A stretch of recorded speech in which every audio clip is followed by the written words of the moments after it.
The official opinions from most of the big video game publishers regarding Microsoft's historic Activision Blizzard acquisition have been revealed through government filings, and it sure does seem like Sony's a little bit scared, a little bit threatened of the idea of Microsoft owning Call of Duty and putting into Game Pass. There's a lot here to talk about, so let's get into it.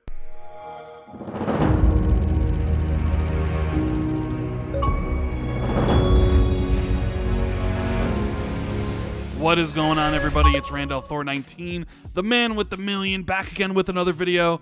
I hope you're having a wonderful day, and if you guys can do me a huge favor, make sure you hit that like button, subscribe if you're new, and please share this out on social media. I'd greatly appreciate it. Now, I know what a lot of you are probably thinking. Wait a minute, Rand. In your last video, you said you didn't want to talk about the Activision Blizzard acquisition anymore.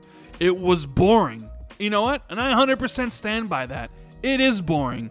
Well, it was boring, because all we were hearing was just speculation about when it would complete. But now we have a little bit of insight into the official opinions of most every big video game publisher about how they view the Activision Blizzard deal, and Call of Duty in particular. But the thing everybody is talking about are the statements made by Sony PlayStation regarding Activision Blizzard and how they view Call of Duty. And when you take their statements about that franchise and what they're saying about Xbox Game Pass, you get the idea that PlayStation is a little bit scared, a little bit threatened, a little bit worried about the idea of Xbox owning Call of Duty and putting it day one in subscription service. And the great thing about this is that Sony's thoughts are contrasted by pretty much all the other major publishers in the video game industry, like Ubisoft, Warner Brothers, Apple, Riot, Google, where most all of them say this isn't that big of a deal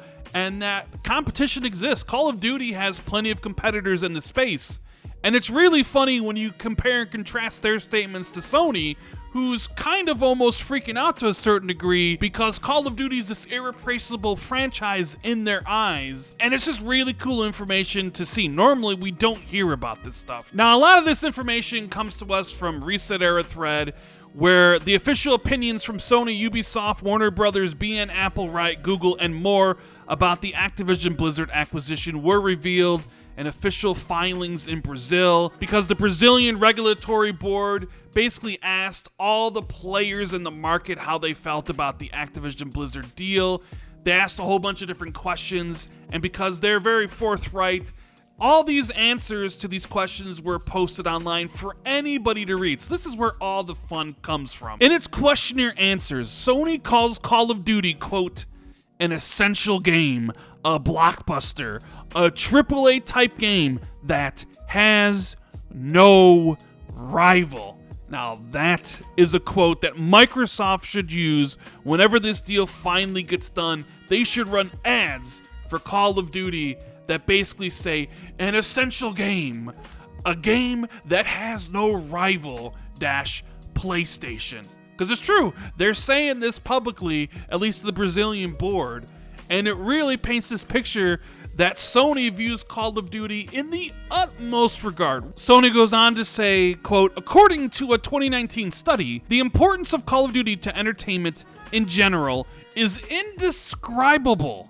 The brand was the only video game IP to break into the top 10 of all entertainment brands among fans, joining powerhouses such as Star Wars, Game of Thrones, Harry Potter, and Lord of the Rings. Now, how many times have you seen a company describe something as indescribable? Love these adjectives that PlayStation is using to describe Call of Duty. An essential game, a game that has no rival. The importance of Call of Duty entertainment is indescribable. Love it. Absolutely love it. And this, my friend, this next quote is where you can sort of say the rubber hits the road. Sony says, quote, that Call of Duty is so popular that it influences users' choice of console, and its community of loyal users is entrenched enough that even if a competitor had the budget to develop a similar product, it would not be able to rival it. So there you go. Sony is concerned that Microsoft owning Call of Duty, this franchise that is so popular, it influences the user's choice of console.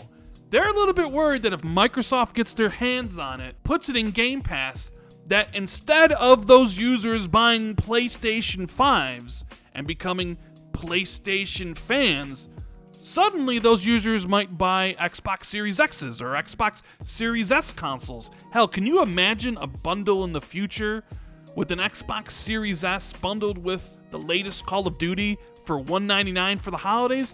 Those things are going to sell like hotcakes, especially in a world that probably more than likely is going to go through a recession. And you know what? Sony's not wrong here, really. Call of Duty is that popular. It is the most popular video game on console. Yes, we can talk about Minecraft being the most popular game in the world, but people buy consoles for Call of Duty. You can talk all you want about exclusives, about the God of Wars, the Spider-Mans, the Halos, the Gears of Wars. But what really sells consoles are the Call of Duties, the Maddens, the FIFAs, stuff like that, the Fortnites, the Apex Legends. And we know this to be true because both PlayStation and Xbox over the years have spent millions and millions of dollars on just marketing rights, on the idea of basically being able to link Call of Duty, a game which Sony says is so popular that it influences user choice of console, link that franchise with their console so they can get those people to spend the money and buy the PS4, buy the Xbox 360, buy the PS5, buy the Series X. So you can see why Sony's a little bit concerned that they won't have that ace in the hole anymore. And no, I didn't forget about what Sony said at the end there, where if you gave a developer all the resources in the world, they still wouldn't be able to make a franchise that rivals Call of Duty.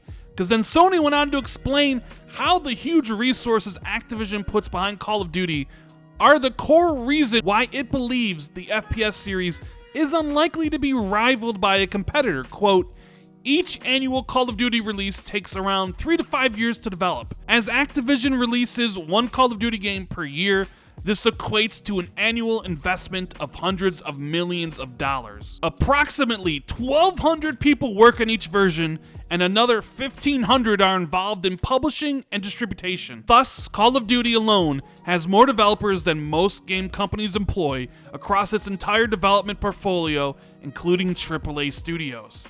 Also, given its plans to recruit 2,000 additional developers by 2021, Activision probably expects Call of Duty to become even more successful in the future. No other developer can devote the same level of resources and expertise in game development.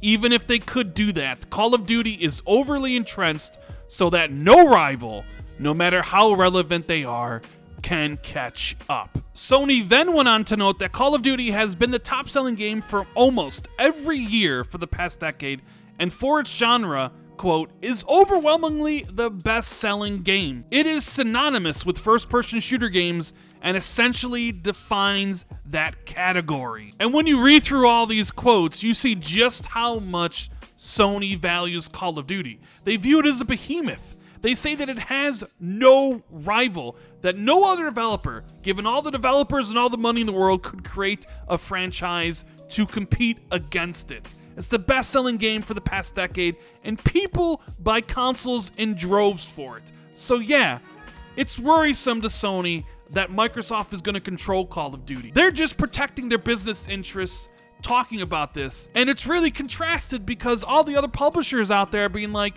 it's not that big of a deal, Call of Duty is competition, but Sony's the one out here being like, this game is so important, it can't be replicated even by us or anybody else. So yeah, you can see why Sony would be a little bit scared, a little bit worried, a little bit threatened by the idea of Xbox owning Call of Duty, which Sony refers to as an essential game, a game that has no rival. The importance of Call of Duty is indescribable. Of course, Sony's gonna feel a certain way about their competitor owning something like that, but we haven't even delved into the other part of this argument, the other thing that makes Sony a little bit leery, and that's Xbox Game Pass. So Sony said, quote, content as the main driver of purchasing decisions is the most important barrier to establishing a digital distribution channel for PC, console, and mobile games.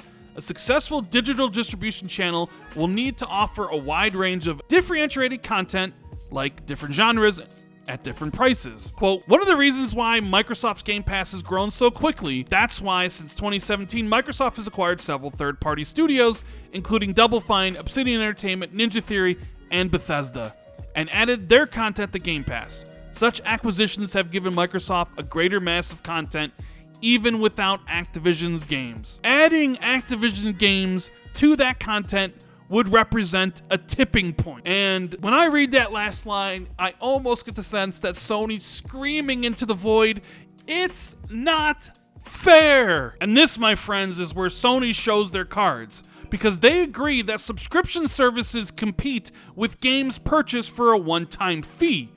But they think that the lowest upfront cost of subscription services could be anti-competitive in relation to publishers who recoup the significant investments in games by selling them for an upfront fee.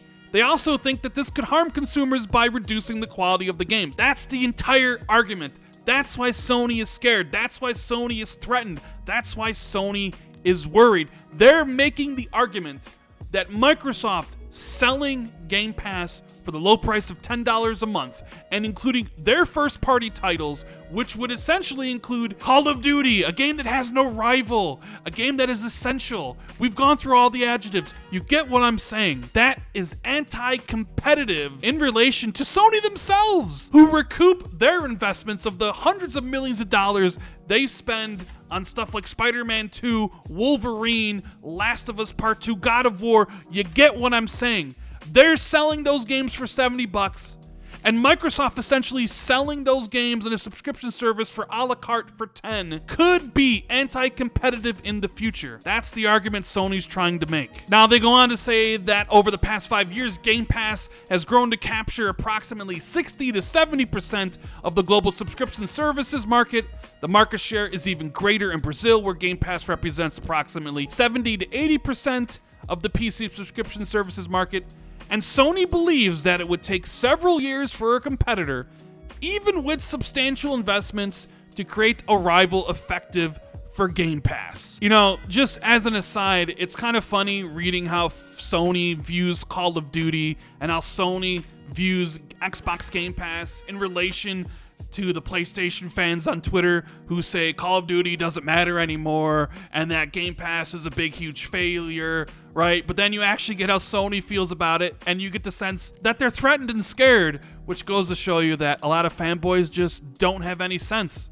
Aside over. Alright guys, that's the video. I really hope you enjoyed it. If you did, make sure to leave me a comment. What do you think about Sony's thoughts regarding Call of Duty and their view of Xbox Game Pass?